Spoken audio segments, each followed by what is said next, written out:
Hello, what's up mga katakaw? So for today's vlog is, ayan, may gagawin tayo na ititinda ulit natin. So start na ulit tayo ng ating business, guys. Kasi, ayun nga po, may sarili na naman tayong kontador. So, nabuksan ko na po ang aking rep. Magagamit ko na po siya. So start na po ulit ako magtinda-tinda ngayon.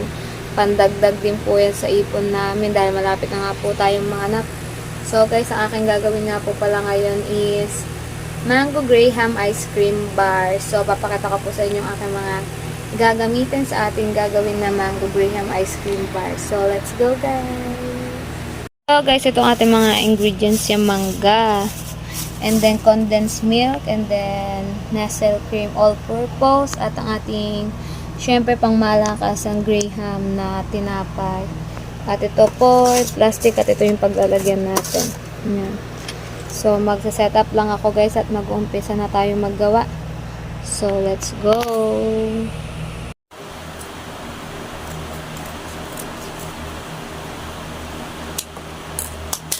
So, isasali na nga natin to guys yung ating Nestle cream. Kaso, ang tigas pa niya.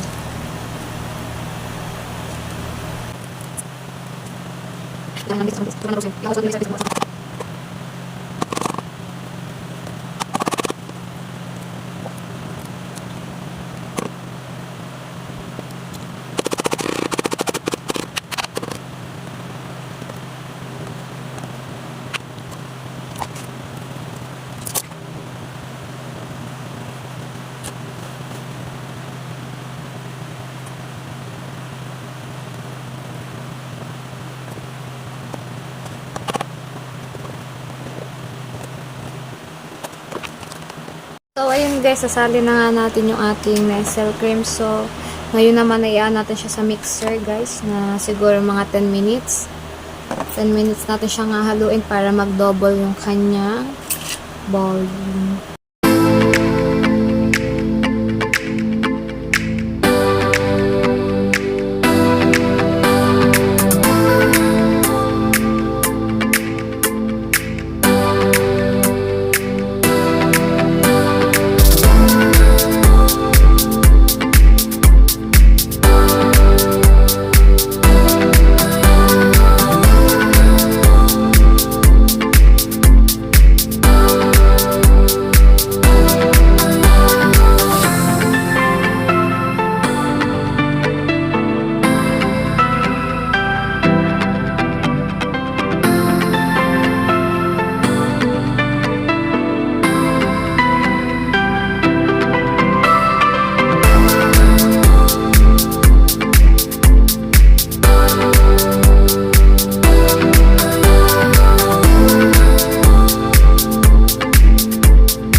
Ngayon naman guys, mag-add naman tayo ng condensed milk. And then, hahaluin ulit natin siya guys sa mixer. Add tayo ng condensed milk.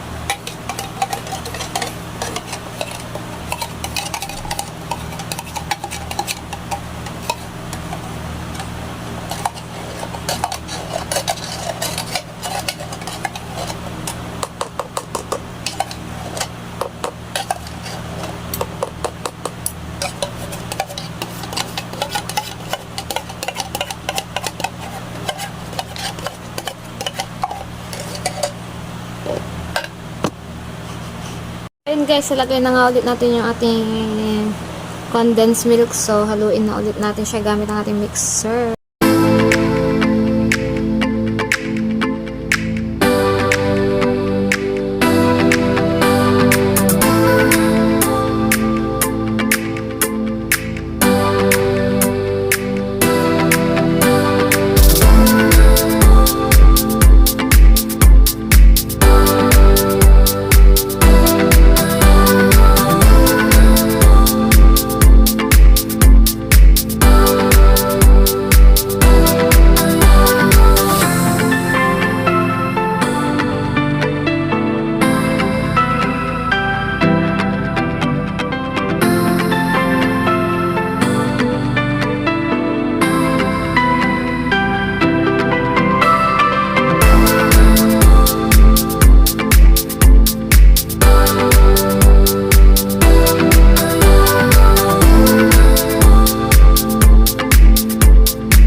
Mangga, di ko na napakita sa inyo.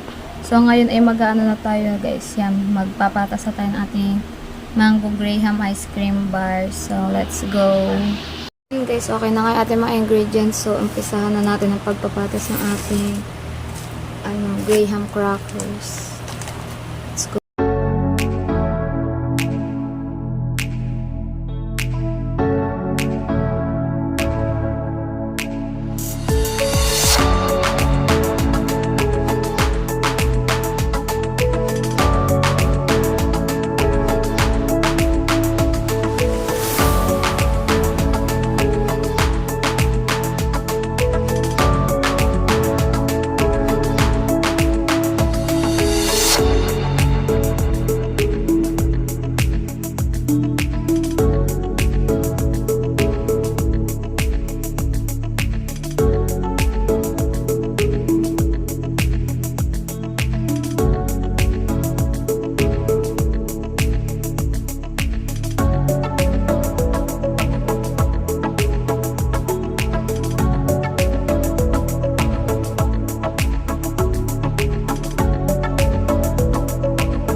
Guys, nakagawa na nga tayo ng isa. So, ilalagay na natin siya sa rep. So, papatigas natin itong 24 hours. So, lalagay ko muna siya sa rep, guys. Next layer ulit tayo.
freezer. So, yan. Balikan natin siya bukas ng umaga. What's up yun? Good morning guys. So, titingnan natin yung ating ginawang Mango Graham ice cream bar kasi magdamag na nga siya nasa freezer. So, tingnan natin yung kinalabasan niya. Let's go.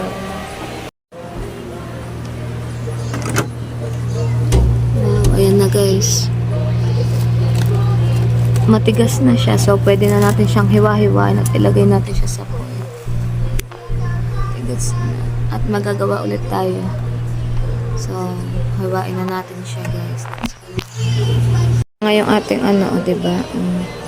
Sobrang frozen na niya. Parang ang sarap-sarap.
Hindi, pagabot naman ako ng foil.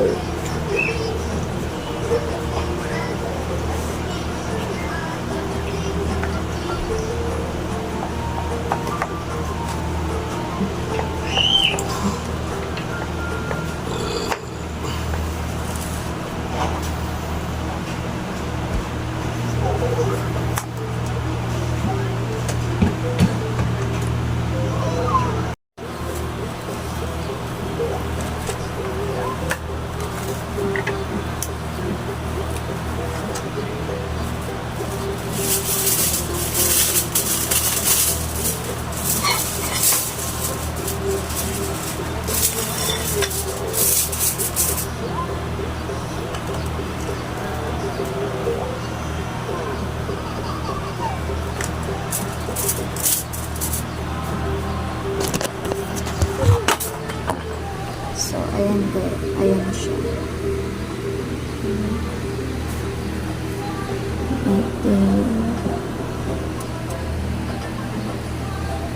Sa balot ko na nga pala siya lahat. So, ilalagay muna ulit natin siya sa freezer para hindi siya lumambot. Kasi kailangan talaga siya ay nasa freezer kasi mabilis matunaw yung ating gatas. So, ayan, nagawa ko ay 12 pieces yan pero may panggawa pa ako at magagawa pa ulit ako ngayon. So, dito na